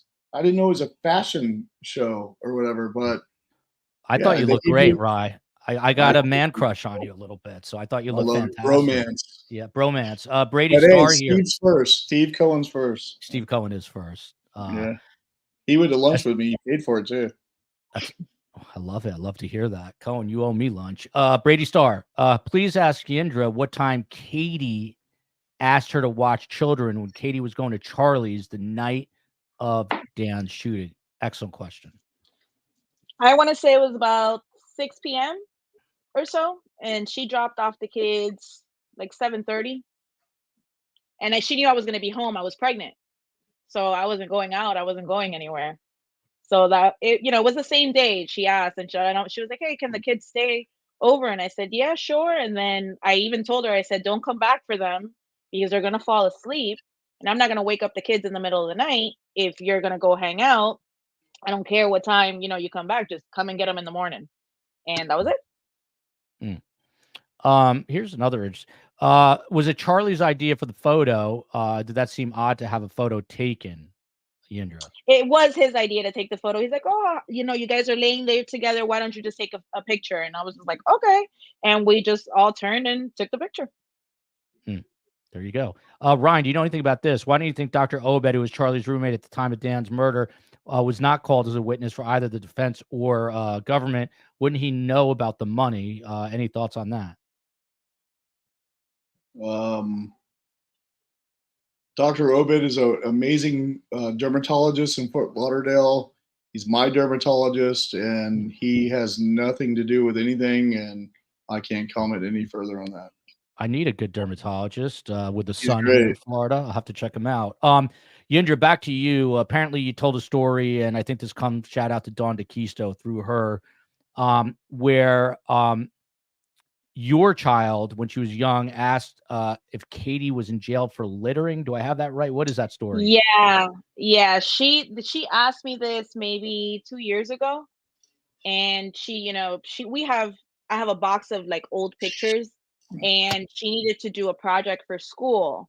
So she was going through old pictures. She had to do like a family tree thing, and she's looking through the box, and she sees a picture of Katie and the kids. I believe we were all in the picture, and she's like, where's my godmom? Is she still in jail? Because she did know that she was in jail, she just doesn't know for what. And then she goes, man, it just seems like she's been in jail for so long for littering. And it happened to be around Earth Day. So I think that in her mind, she put Earth Day together with the fact of people getting in trouble for littering. And that's what she made up in her head. And she thought that maybe that's why Katie was in jail, in prison. Wow. That's kind of sweet and sad at the same time. Ashley Stewart. Does Wendy really speak Spanish well? There are people here in Miami that fake it. I can't even fake it. My wife speaks it fluently. Does Wendy? She never spoke Spanish to me, and she knew that I spoke Spanish because I did tell her that I was Cuban, but she never tried to speak Spanish to me, so I'm not entirely sure. There you go.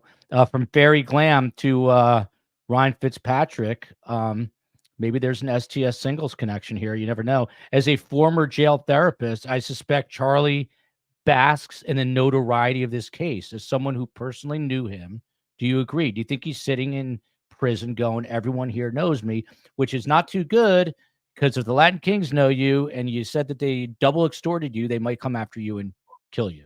So what do you think? No, I think, I mean, this is a adult program. I think Charlie's a little bitch, and I think he got sent up there because he was getting treated like a little bitch. I think he complained like a little Yinta, whatever. You know, he just thinks he's entitled to everything, even in jail. I mean, listen to the jail calls, Joel. I've listened to them to nauseum. Yeah. What I mean, tell me a little more. What stood out to you about those calls that his appeal, his innocence, his appeal to mommy, I'm in jail. There's shit on the ceiling. And yeah, you're in jail for murder, dude. Yeah. Soak it in. Like, you deserve it. So I think that he got sent up there because he was a pain in the ass. And they were like, okay, we can use this. The warden was probably like, I don't want this high profile idiot in my prison. Send him to South Dakota. Good. And then nobody's going to visit him, and you're miserable, and you're going to serve your time in solitude, at least until somebody kills him or he kills himself. And you know what? Maybe that'll be justice for the Markel family. Not that that's the happiest thing that we could think about, but who gives a shit what Charlie thinks right now? You know, you got arrested and convicted of murder. Yeah.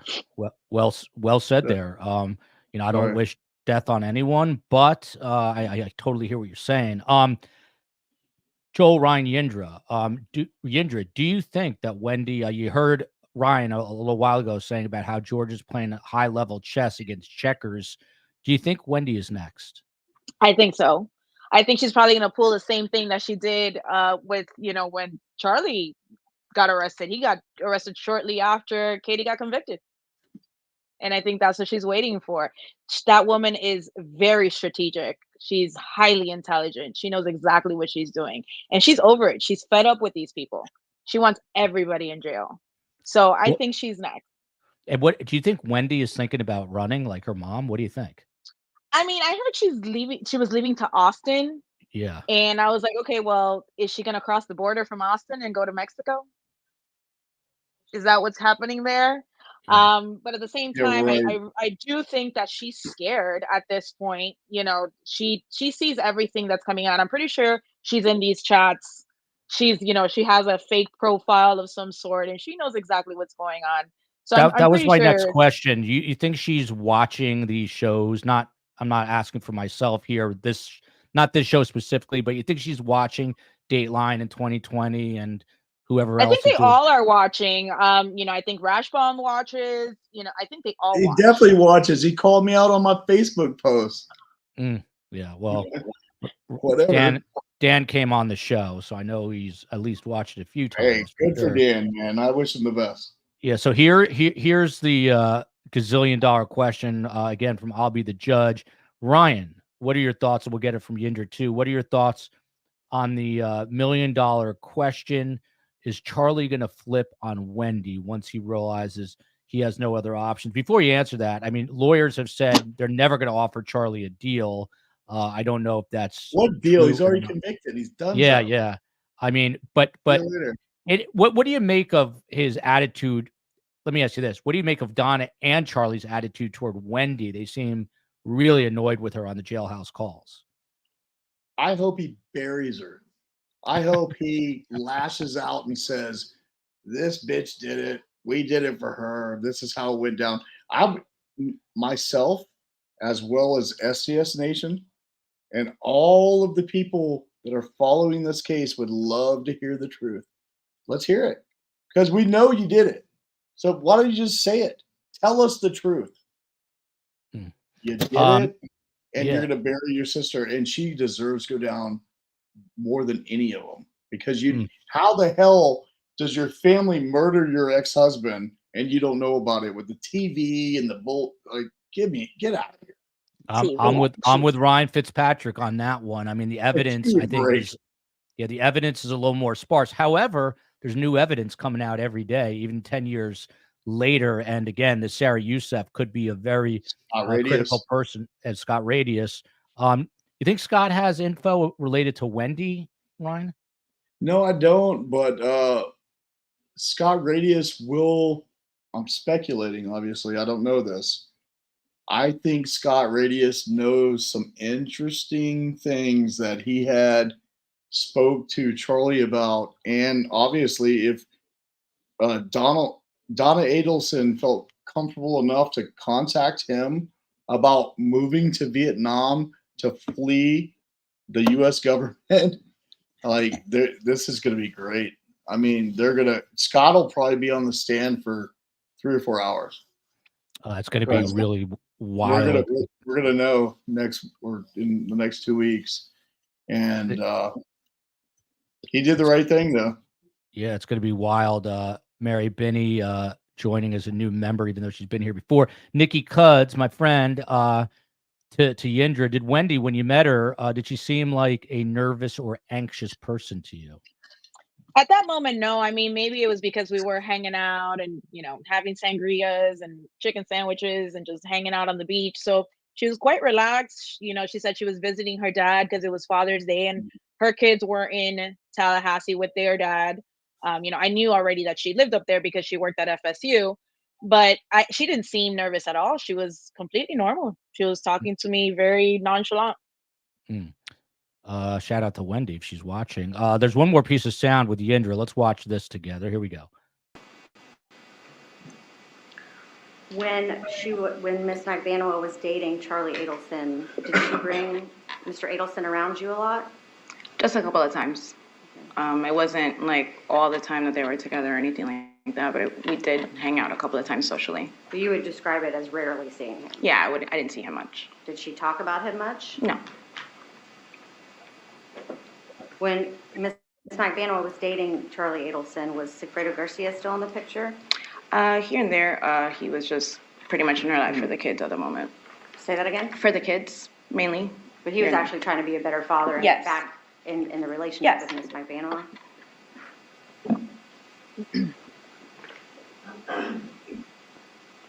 Would you describe Mr. Adelson as being wealthy? He's comfortable. I mean, he has a lot of toys and money, right? Yes, but we also live in Miami, where... So wealth is relative, maybe, Yes. in Miami. But he did own a limousine. Yes, he did. He owned multiple vehicles. Yes.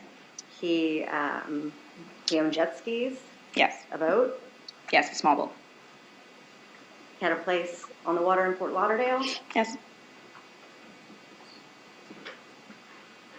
During the time that Miss Magbaua and Charlie Adelson were dating, were you aware of Miss Magbaua getting a breast augmentation? Yes. Do you know how she found the doctor to perform that breast augmentation? Apparently, Mr. Adelson knew the doctor. Did she tell you how much that surgery would cost? She predicted it was going to be about $6,000 or $7,000. And you mentioned that this breast augmentation was during the period that she was dating Charlie Adelson, Yes. right? Who took care of her during her recovery after the breast augmentation? Mr. Garcia. Wow. It's right there. I felt the tension. I mean, what is it like, Yindra? And we're about to experience it again as soon as late next week, likely the following week, though. What is that tension like dealing with it while you're testifying? You can feel it in the air.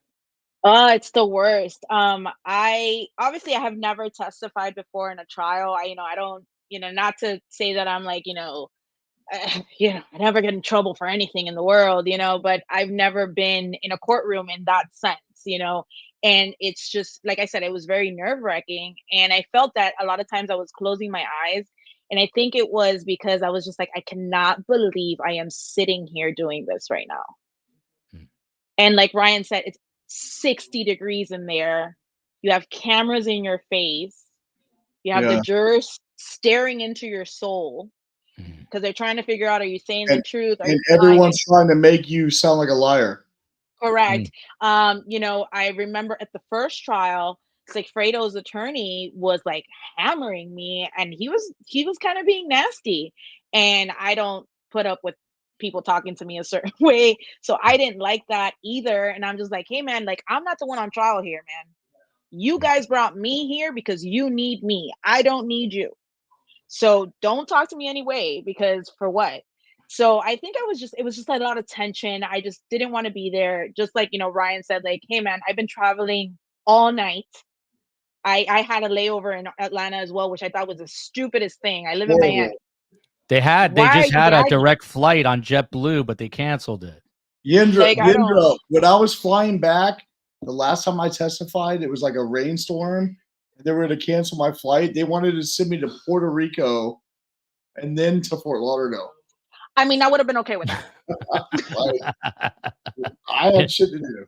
Yindra, this question from Jibs and Jabs. Do you believe that Katie pushed Sigfredo, the alleged trigger man, to commit the murder for the money? What do you think? I think that Sigfredo would do anything for Katie. Anything for Katie. If at any point he could have gotten her out of prison, he would have taken that death penalty for Katie if it meant that she can be free. So I don't think there was much pushing. I mean, if she mentioned it, and yes, there was money involved. So yes, that was another factor there. But I do believe that, he would do anything for her, honestly. And tell me a little bit about Sigfredo. We've seen Luis Rivera, but what is Sigfredo like? I mean, like I said, he was not around that much because at that point when me and her started hanging out again, it was because they had separated, right? So he was not around much. He was not steady. He was, from couch to couch. So she also didn't want that instability in her kids' lives. So there was many times that the kids would not see him or he wouldn't be around because he was out hanging out or, doing whatever. But the times that he was around and people are like, huh, when I say this, the very last time that we hung out was right before he was arrested and we went to the beach. And we were all hanging out with the kids. And this man, I mean, I don't know if you've ever seen him. Like, he's a big guy, he's 6 foot something. He comes off very intimidating because he just looks very intimidating. But Who? the kids, Charlie? No, Sigfredo Sigfredo. Garcia. Oh yeah, he's very intimidating. Yeah, but with the kids, the kids love him. He's the biggest teddy bear with the children. He sits there and, builds sand castles and, digs holes in the sand so they can have little pools and sit in there. So you would never think like if the kids, the kids are looking at him, they would never think, oh my God, this man's in jail for murder because they find him to be like a big teddy bear. But yeah, he's, he was always very respectful with me.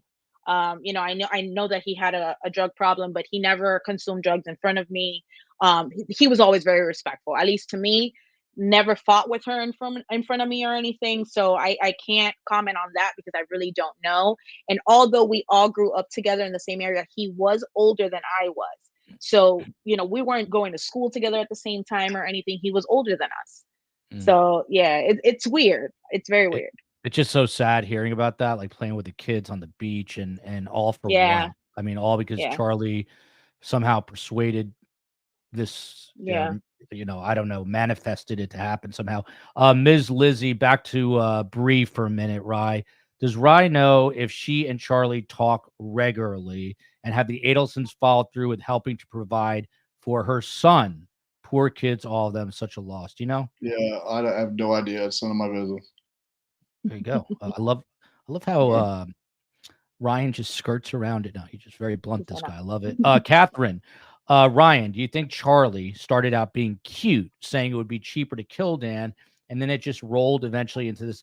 What do you think was the tipping point? There's that famous book, The Tipping Point by Malcolm Gladwell. What do you think it was here? Obviously, it started with Wendy, Donna, Harvey, Charlie talking about this being a problem. And I mean, I think a lot of people say, oh, I wish this person's out of my life or whatever, but who would go to the extent of actually killing them? Where do you think the tipping point was here?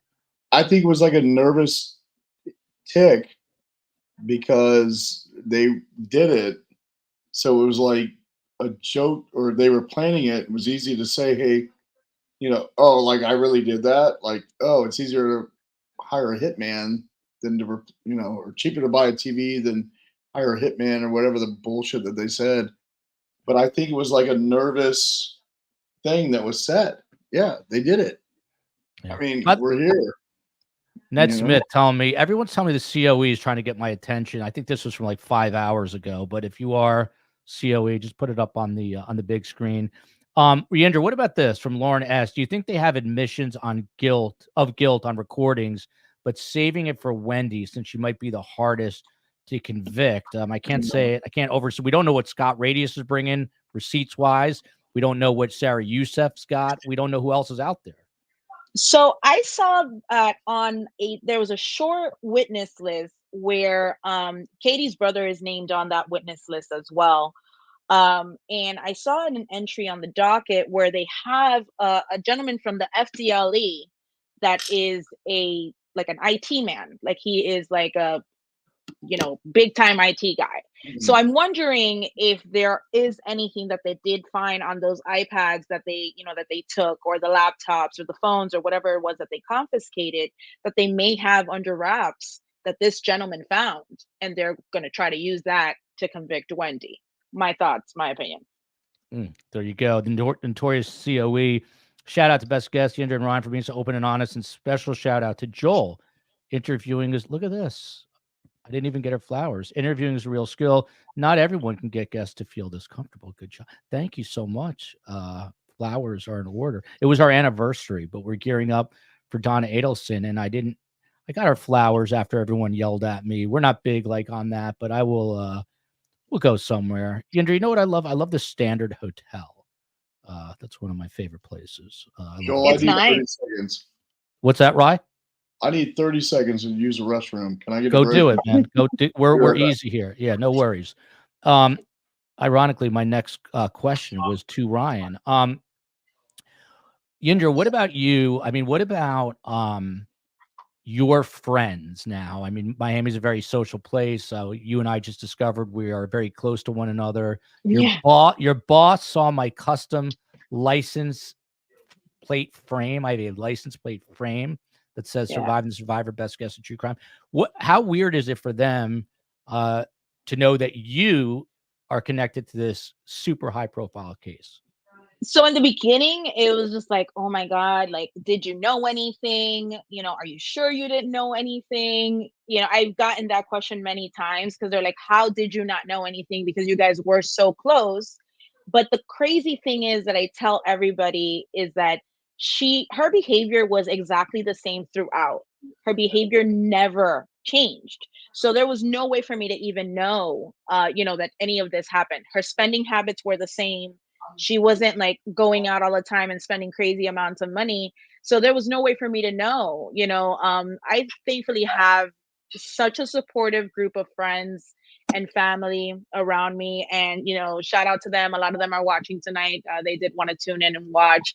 And, they love the fact that, I'm actually finally speaking out about it. And I did it for many reasons. One of the reasons was I knew that I was going to have to testify.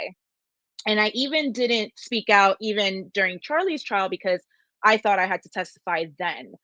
Somebody recognized me on Twitter, and that's how it all started. And I did a little TikTok story time on this case, but I did not say names. I changed the names on that story time. But the few people figured out what story this was, and I started to, to get messages and stuff, and people that actually knew me, that they were like, oh my God, I know what case you're talking about. So, it's not like I've lost any friends or anything like that just because, I was associated with somebody, because obviously, I didn't do anything. I didn't know anything about it. I would never not speak out about it if I knew about it, because I will not be going to jail for anybody as an accessory after the fact, or, intruding in an investigation or anything like that. I refuse. I just wouldn't do it. I love the attitude. Reminds me of my wife. Patricia Burns here. Latino women, they can be tough. You don't mess with them. Yindra, if you had known that Katie was in the process of furnishing the Adelsons with a hitman, you just said you would never be involved in a crime. What do you think you would have done if she whispered in your ear that this was all going on? Oh, I would have absolutely said something. I would have pulled the Scott Radius. Yeah. There's no way. I have a feeling you are being completely truthful here. This question is from Steve Cohen to Ryan, and it is, Steve Epstein, who wrote a book, Extreme Punishment, about this case. In that book, he says that Charlie, Ryan, had taken measures with fencing, cameras, guns, ammunition, seemingly like he was ready for a gunfight, potentially with law enforcement. Steve Cohen would like to know if you think that Charlie was thinking that, if he chickened out, or if he was too stoned to carry it out. Is this our Steve Cohen? This is our Steve, the one and only Steve Cohen. Yes. So I have to be legit on this. Yeah. No, I don't know if Charlie's ever shot a gun, though he owned a couple. I'm a big gun guy, very, safe and professional on it. But no, he didn't have guns and do a shootout. I'm not falling into that stereotypical trap. He was like your little Jewish entitled kid from South Florida. Like, he wasn't going to do shit. Like, I mean, the biggest fight he ever got in was getting pushed on the playground in elementary school. So no, like, if he had it for status because he had more money than he knew what to do with, that's one thing. But I don't ever know that Charlie ever fired a gun in his life. So no, there was no standoff with the cops. I mean, he knew in the back of his mind that they were coming. He knew what he did. And myself and mutual friends had dealt with the fact that, that he knew it. He knew he was going to jail. He knew he was guilty. So, by the way, my 85-year-old mother, a Holocaust survivor, has fired a gun. For everybody that's new, because I know that Yindra has a lot of friends here, please subscribe to the show if you appreciate the content. Please hit the like button. The COE has been working really hard to build up the Patreon page as well. She's putting a lot of the court documents in there for those who are really invested in this case. And of course, I'm hoping to cover the Sarah Boone, the so-called suitcase trial, and many other trials live this year if I can survive the Donna Adelson trial. Joel, yes. I got a request for you. Yeah, please. Can I get a signed copy of your book? 1,000%. I'm going to bring some books up. Awesome. 1,000%. In Tallahassee. There's some foul language in there. I don't know if you can take it, Ryan, but my mom is known to drop F-bombs. Well, I read real good. All right. Awesome. Does Ryan think that Charlie would have orchestrated this murder if he had his own son back then? Interesting question. What do you think? Yes. You do? How come? Yeah, 100%. Yeah. Why? Narcissist. Exactly. Yeah. Now, his son, I mean, he plays the I wanted to be a dad and cries about it when he's in prison. Yeah, if I was in prison, I cry about a lot of things I wish I could have done in my life when I was free. But no, he wasn't a good dad. He wasn't a good husband. Or if he was married to her, he wasn't a good baby daddy. He was a self-centered, narcissistic piece of shit that took part in a murder of a wonderful man, a very influential man that meant a lot to the community. And no, so F him. And no, he wasn't shit. He would have never been anything but a piece of shit. Shout out, by the way, are you yelling at me because Ryan is cursing? I don't know. I think that's what's going on. Ryan, the COE is saying to stop dropping F-bombs, I think. The COE, that's your wife, right? Yeah, COE is my wife. Whit Flowers, what's up, Whit? All right. He's there in Tampa, did a live show. Whit, put in the comments, Whit just launched a men's, Ryan, listen to this, a men's skincare company, and I think it's called Better Bros. Better Bros. Whit Flowers, the owner and CEO of Better Bros. You can get some free skincare there, Rye. That sounds mildly homosexual, but that's cool. Well, it's you It's can okay get, to do skincare as a man. It's yes. okay. No, I use skincare, but since I'm an anti-Semite and a homophobe, so I figure I rub it all over. Yeah. Here we go. Ryan, if Charlie's as street smart, wise as he claims to be, why didn't he get a professional hit person instead of Mo, Curly, and Larry? Good question. Why didn't he go right? Yinder's laughing. What do you think? I can't comment on that behalf because I don't think about hiring hitmen or committing murder. So I don't know. He's an idiot, and he's where he belongs. And by the way, Soon his whole family will be. In Miami, it's I'm sure it's not that difficult to find. True Yeah. Lifestyles, shout out to her. Yindra, did you ever believe Katie's cash tips defense? I mean, we did receive cash tips, and I do know that, I worked in bottle service, but she was bartending. So in bottle service, you get a percentage of whatever the bottle sale is, plus whatever tip the table gives you. If you're bartending, you're getting continuous tips throughout the night. And that club specifically that we worked at was a cash only club. They had my first name and my cell phone number. That's it. I just heard the Cuban out of you real quick. Yeah. She said, in the Was club. it that's it? In the club. I can see. So I love it. I love it. I love it. I love it. COE, I needed that comment up there. Hi, Right. Joel. Did you hear Georgia saying at the last hearing before it started? Yeah, in the last hearing, Wendy was, Georgia under her breath was saying Wendy, Wendy, Wendy. And some people think it was related to a story she was reading. Yindra, did you catch that since you follow true crime? I saw something that she was like hot mic, that she was like, I think she was just complaining about the fact that it's just like her mother's always talking about her. Like, just leave the girl alone. Like, just stop. Focus on yourself. You're about to go to jail for the rest of your life. Focus on yourself. Thank you, Mary Benny, for the shout out from, Europe. There you go. Yindra, Katie's, there was an interesting motion that was filed, revealed potentially some interesting information about Charlie's defense attorney at the time, David Marcus, potentially offering to pay for Katie's legal defense. I forget what, there was a question up here related. There was to a question saying that if I knew who was paying for her lawyers. Yes. So from what I understand, her brothers were putting up the money for the lawyers. Do I know if that's true or not? No, I know that for a fact they had, they spoke behind closed doors. The judge at the time, I believe it was a judge that had passed away previously. That was the judge at the time. And they had closed doors and they spoke about it. He was okay with whatever it was that they told him. Apparently the state was too. Nobody has any idea who paid for those lawyers. Yindra. Yeah, I mean, we're Come on, speculating. girl. You know exactly who paid for her defense, girl. But legally on paper, I can see that we know, we don't know. We Come can on, she speculate didn't have as much a as pot we to want. piss in or two pennies to rub together. Well, no, piece of her trash brother, paid. no, her brother is okay. Like, they are, they're okay. They own businesses. Like, these are not people that come. She does not come from a bad family. Like, she comes from like that, they're but I'm not just like saying, super when you're dealing with wealthy. The Adelsons that pay people to kill people. Yes, they have more money than. And listen, if they did pay for her defense, good for her. But apparently, my thing is, because she didn't get off. My thing is, why is her brother on the witness list? Who's Katie's brother?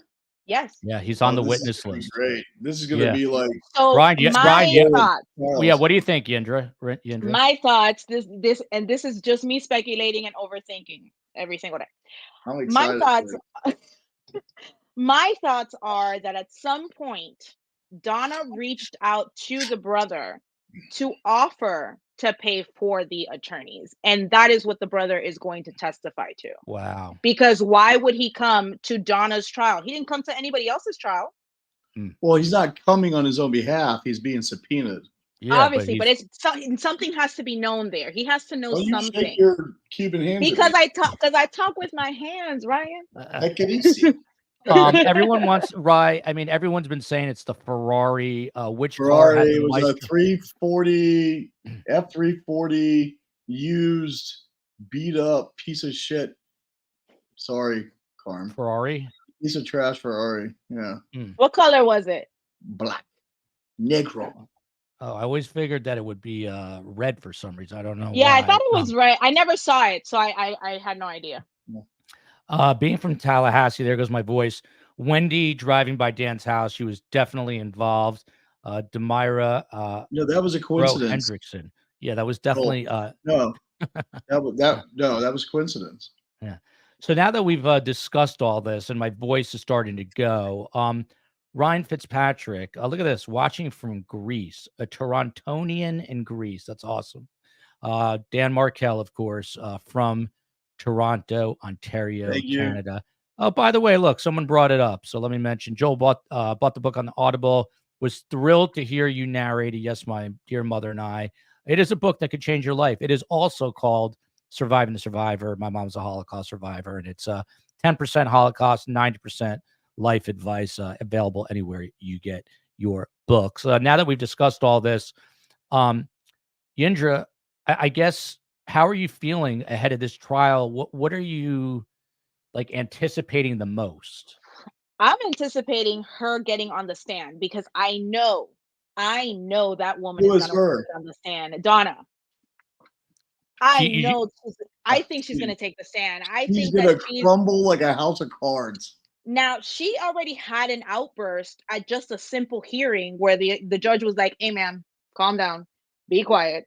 So I Yeah. know that I'm gonna sit down and I'm gonna count how many times and how many outbursts she has throughout this trial.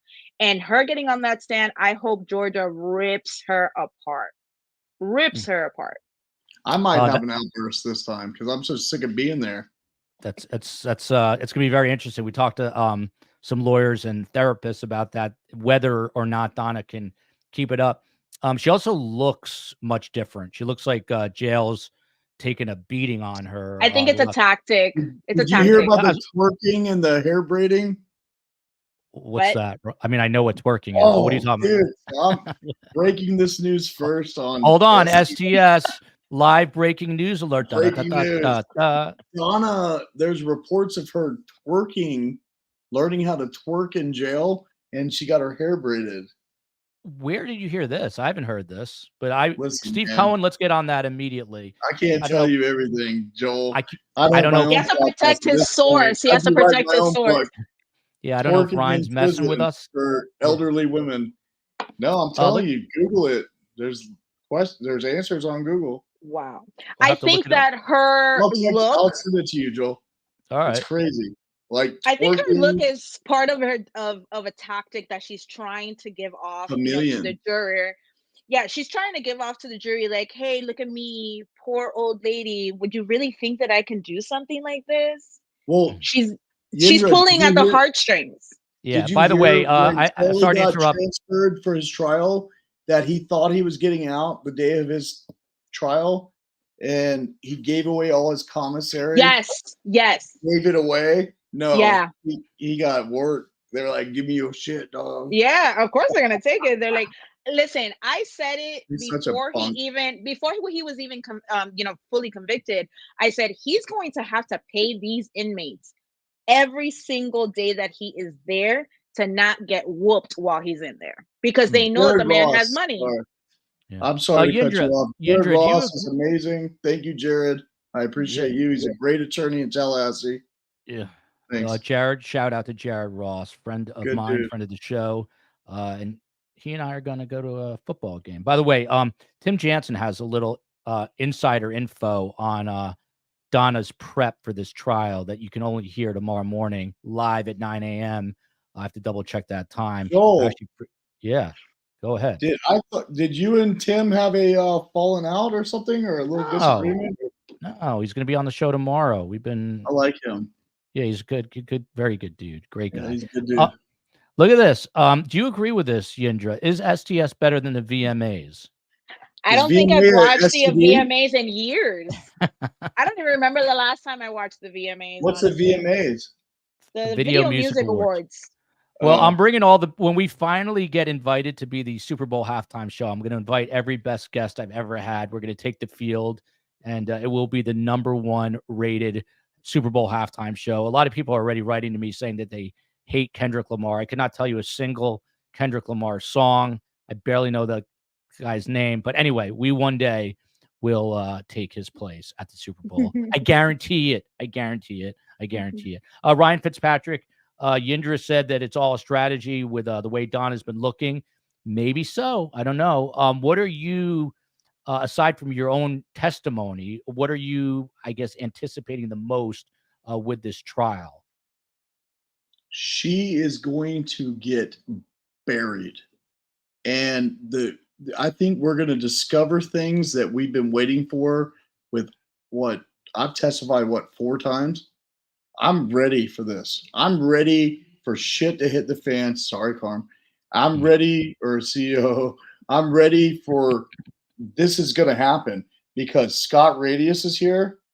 I'm going to be there, and I'm going to tell you right now, I might be the most belligerent testimony that you guys have ever seen in courtroom history. I mean, Really? I'm so sick of being there that I'm going to be like, what do you want from me? They did it. They did it. So what? Like, I mean, I got harassment at one point. It literally feels like harassment at one point. Yeah. Well, like I just saw a comment about someone was commenting about Rash Bomb like coming at me, and it's like, you're coming at me? I'm not the one on trial, dude. Like, I didn't do anything wrong. The only mistake I made was being friends with these people. Sorry.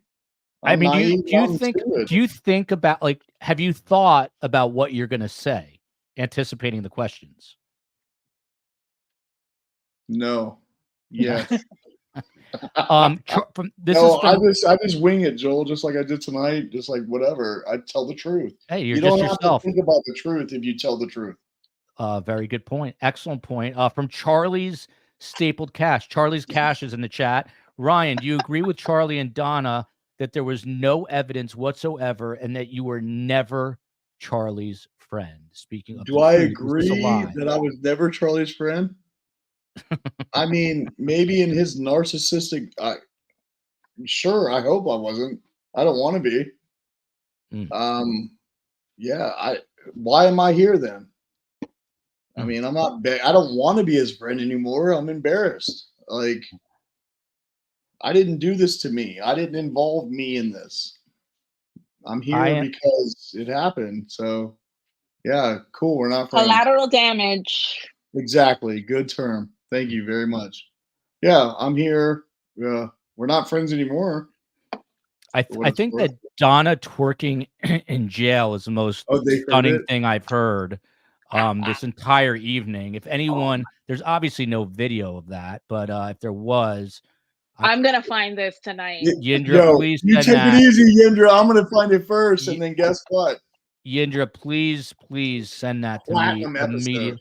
By the way, Yindra and I are literally neighbors. I'm going to take Yindra out to lunch with the COE. They'll talk in Spanish. Where are you in South Florida? Yeah, I live very close to him. Don't give away locations. Don't give away locations. But she's very close to me. Yeah. I know let's where you see live, here. Joel. I've been there. Yeah. Oh boy. If it's Georgia, she's going to freak out. If they have her on meds, calm her down. She can't have them while testifying, right? Sarah should do her. Let Georgia go after Wendy. What do you think of this, Yindra? And I'm trying to stretch. We're going to go 8 more minutes to make it to 2 hours. That's my goal. So I actually asked somebody about this, about medication in prison. And unless it's something for a specific ailment, for instance, apparently she has a blood pressure issue, and they have to legally give her medication for that because, she is pretty much possession of the state. So if anything happens to her, because of a specific ailment and they're not giving her that medication, then they're in trouble. But anything to keep her calm, like Xanax or anything like that, absolutely not. She's not going to be on any of that medication. She's going to be her true self, her true Donna. She's going to flip out. She's not going to understand, why am I on trial? I'm innocent. I didn't do anything. She's going to play that card. Ryan kind of mentioned this, and I'll come back to him as well, but Yindra, I'm just curious. I've gotten to know Ruth and Phil and Shelly really well. I say this every show, but I kind of consider Phil almost like a father figure. Now that my dad has passed, he's just a really good guy. I don't know if you've talked to them, but I'm just curious what you would say to them now. Yeah, I've never spoken to them. I do know that apparently they did speak to somebody else that I have spoken to in the past, and they've told them that, that they appreciate the fact that I've been so honest and, that I've come to testify and that I haven't hidden and, things like that. And, there's no reason for me to hide. I didn't do anything wrong. I literally, like I just said, I'm collateral damage. I'm just in the middle, man. I think you're guilty. I don't know. I mean, if I'm on the wiretaps, I think if I was guilty, they would have arrested me. I'm just saying. Yeah. They were listening to me for a while, at least a year. Yeah, how frightening is that? Well, at the moment, I didn't know. I only found out, when they came to my office and they said, "Oh yeah, we've been listening to y'all for a very long time." That's So it's interesting. scary. Wow. Ryan, do they go after Harvey as old as he is in his How do early they 80s? not? How do they not? It's his money. His money spawned the whole thing. His dental career had Charlie as a dentist. The money, I mean, bless his heart, but no, not bless his heart. He had to sit around with that raging, see you next Tuesday, Donna, masterminding the whole thing with his equally as rotten daughter who planned a murder to kill her ex-husband over custody. So yes, take him down, sweep the leg, put him in a body bag. Done. Ryan, they said, don't cause a mistrial. Be careful, Ryan. It's Judge Everett's courtroom. He's a no nonsense judge. I get you're I'm frustrated. going to say yes, ma'am, yes, sir, Yes. and answer the questions that I'm addressed to, just like I always have in testimony. You think you're going to be called early on? I think you were called early in Charlie's trial, right? No, I was called late in the day after Jeff Lacasse, Okay. after Katie, and then Jeff Lacasse. I'm trying. Well, this will be the fourth time, but I know I had to follow up Jason Newland, who is a lot better looking than me, so that was tough. Hey, look, I prevented Yindra from giving out her hometown here. Her address. Can't have her doing that. Ryan, same question I just asked Yindra. I mean, I don't think you've talked to the Markels. Maybe you have, but what would you like to say to them?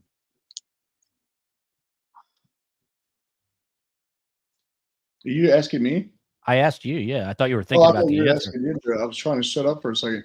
No. I'm sorry. I'm sorry, and I probably think that they think that I'm a babbling fool, like I'm gaining presence on this. No, and I just want to tell them that my heart bleeds for them, and I'm really sorry that they have had to not only deal with the loss of their amazing son, but it's been drug out for 10 effing years. And I'm sorry. And there's nothing I can do to change that. And there's nothing I can do to make it right for them. But I just want them to know my role in this, I'm getting emotional. My role in this is that, they get the people that did this, man. And sorry, I'm actually a person. Hey, that's the most manly thing you've done all night. I've said it before. Ryan's a good guy. No, I just want them to have closure, and this keeps bleeding on and leading on, and it's horrible for them. And I just want it to be done. I want it to be out of my life too, and I can't imagine how they feel. Sorry, maybe this will get some more likes or something, but I'm done with this. I want it out of my life too. So I can't imagine what the Markels are dealing with. God bless them. God bless Dan Markel. God bless his sister. God bless, everyone that's had to deal with this. You guys, me, Yindra, this sucks. This sucks. For all you people out there in the YouTube world, this sucks. This isn't fun. We're not having a good time. I don't do this because I like it. I do this because a man got murdered over some rich assholes trying to disagree with him. And that's not right. And I'm not a saint. I'm not a perfect person by any means. I don't claim to be. But if there's anything I could do to help that family, I'm here and I'm going to do it. And I'm going to do the right thing. That's it. Man, sorry, dude.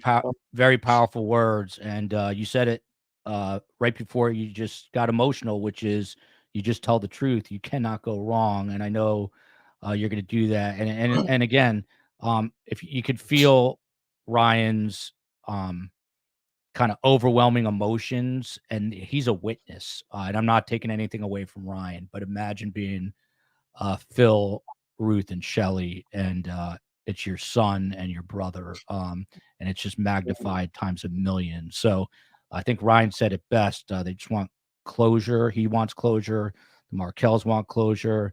Ida Shaw JD here. I guess thank you for sharing your experience. Remember that it's got Danny and the Markels that you're doing this for. RIP Danny. Thank you for sharing, Ryan. Mad respect, Ryan. Justice for Dan and the family. That's what this is going to be all about. We are going to take the trial, obviously, live, starting with jury selection. Steve Cohen and I are driving up to Tallahassee on Monday for jury selection on Tuesday. We're going to be doing lunch lives every day and then a show in the evening. Jury selection might be a little slow, but we're still going to do it. And then the meat of the trial could start at the end of next week, if not the beginning of the following week. I'm going to see you there. And hopefully you let me and Steve Cohen maybe take you out to lunch. Maybe you'll be on the lunch live after you testify, if you allow. We'll see how that all plays out. Just want to give you each a quick opportunity. Yindra, anything you want to add? No, I mean, just to piggyback off of what Ryan said. I mean, a lot of people think that we're doing this to, to get some sort of notoriety or, get rich or whatever it is. And that's not what it is. And, I know Ryan said about closure, ultimately, yes, I understand what he's saying, but there's never going to be closure for them. Their son is gone. Their brother's gone. Their dad is gone. The kid's dad's gone. And, things will never be the same for them again, but at the very least, they can get that little bit of peace that at least the people that are responsible are all in jail. So we definitely need to see what happens at this trial. I am hoping and praying that Wendy is next. She really needs to go to jail.